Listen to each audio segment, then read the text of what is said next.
একসঙ্গে দুটি বিশ্ব রেকর্ড গড়ে চ্যাম্পিয়ন ট্রফি 2025-এর সেমিফাইনাল ম্যাচে অস্ট্রেলিয়াকে দুর্দান্তভাবে 4 উইকেটের বিনিময়ে হারিয়ে সেই 2023 ওডিআই বিশ্বকাপ ফাইনাল হারের বদলা নিয়ে টানা 3 বারের জন্য চ্যাম্পিয়ন ট্রফির ফাইনালে উঠে পড়ল টিম ইন্ডিয়া। অনবদ্য একটা ইনিংস খেলে রীতিমতো একা হাতেই ভারতীয় টিমকে অস্ট্রেলিয়া বিরুদ্ধে জয় এনে দেওয়ার পর তো ম্যাচ শেষে কেএল রাহুল এবং হার্দিক পান্ডিয়াকে জড়িয়ে ধরে কিছুটা ইমোশনাল হয়ে বিরাট কোহলি এক বড় কথা বললই। তার পাশাপাশি ভারতীয় টিমের এই অবিশ্বাস্য ঐতিহাসিক জয়ের পর পাকিস্তান সহ গোটা বিশ্বের ক্রিকেট লেজেন্ডরা ভারতকে নিয়ে বলে ফেলল বড় সব কথা। হ্যাঁ বন্ধু, তুমিও যদি জানতে চাও এই ভারত অস্ট্রেলিয়া হাড্ডাহাড্ডি ম্যাচের হাইলাইটসের পাশাপাশি বিরাট কোহলি ম্যাচ শেষে কেএল রাহুল এবং হার্দিক পান্ডিয়াকে জড়িয়ে ধরে ঠিক কি বড় কথা বলল এবং ভারতের এই অবিশ্বাস্য জয়ের পরে গোটা বিশ্বের কিংবদন্তিরা বিরাট কোহলি এবং ভারতকে নিয়ে কি কথা বলল, তাহলে অবশ্যই দেখো পুরো ভিডিও। ভারতীয় টিমকে এই চ্যাম্পিয়ন ট্রফি 2025-এর চ্যাম্পিয়ন রূপে দেখতে চাইলে ভিডিওটিকে করে দাও মন থেকে একটা লাইক এবং এইভাবে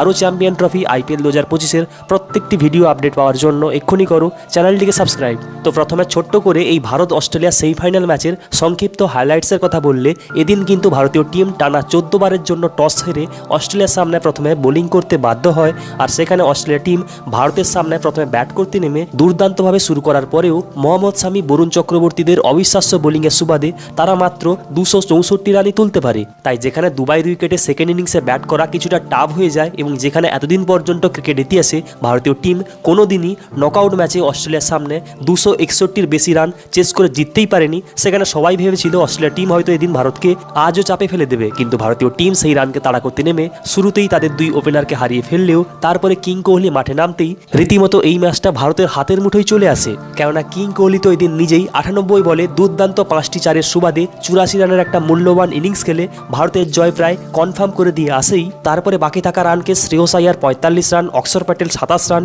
কেএল রাহুল 42 রান এবং হার্দিক পান্ডিয়া শেষে নেমে 3টি ছক্কা 1টি চার লাগিয়ে 28 রানের ঝোড়ো ইনিংস খেলে ভারতের জয় নিশ্চিত করে দেয় এবং যার ফলে ভারতীয় টিম 4 উইকেটের বিনিময়ে অস্ট্রেলিয়াকে হারিয়ে 2013, 2017 পর টানা তৃতীয়বারের জন্য এই 2025-এর চ্যাম্পিয়ন্স ট্রফির ফাইনালে উঠে পড়ে। আর যেখানে রেকর্ডের কথা বললে, গোটা বিশ্বের বড় বড় প্লেয়াররা যেখানে নকআউট ম্যাচে রান করতে ব্যর্থ হয়, সেখানে কিং কোহলি এই দিন মূল্যবান 84 রানের ইনিংস খেলে হয়ে যান বিশ্বের প্রথম প্লেয়ার যিনি নকআউট ম্যাচে 1000 রান করার রেকর্ড তৈরি করেন। এছাড়া এদিন কেএল রাহুল 34 বলে 42 রানের একটা দুর্দান্ত ইনিংস খেলে হয়ে যান থার্ড ফাস্টেস্ট ব্যাটসম্যান যিনি ওডিআইতে দ্রুততম 3000 ওডিআই রান পূর্ণ করার রেকর্ড তৈরি। আর তারপরেই তো ম্যান অফ দ্য ম্যাচের পুরস্কার নিতে এসে বিরাট কোহলি কেএল রাহুল এবং হার্দিক পান্ডিয়াকে জড়িয়ে ধরে কিছুটা ইমোশনাল হয়ে পড়ে তিনি বলেন, আমি প্রথমেই থ্যাঙ্কস জানাতে চাই কেএল এবং হার্দিককে শেষ পর্যন্ত দাঁড়িয়ে থাকার জন্য, কেননা আমি ভালোভাবেই জানতাম এই রকম প্রেসার ম্যাচে অস্ট্রেলিয়া আর একটা উইকেট তুলে নিতে পারলেই তারা ওই পজিশন থেকেই ম্যাচটাকে ঘুরিয়ে আনতে পারত। আমি কোনোদিনই নিজের মাইলস্টোনকে নিয়ে খেলি না, বরং বরাবরই চাই দেশের জন্য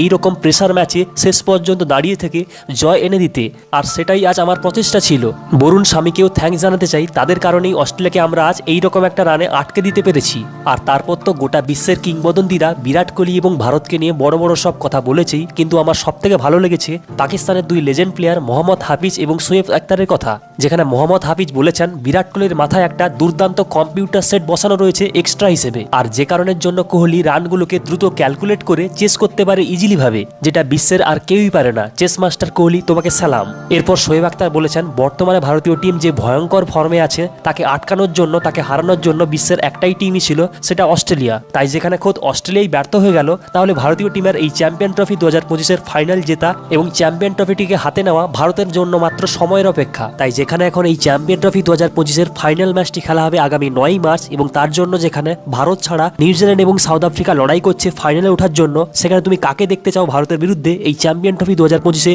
ফাইনাল ম্যাচ খেলতে?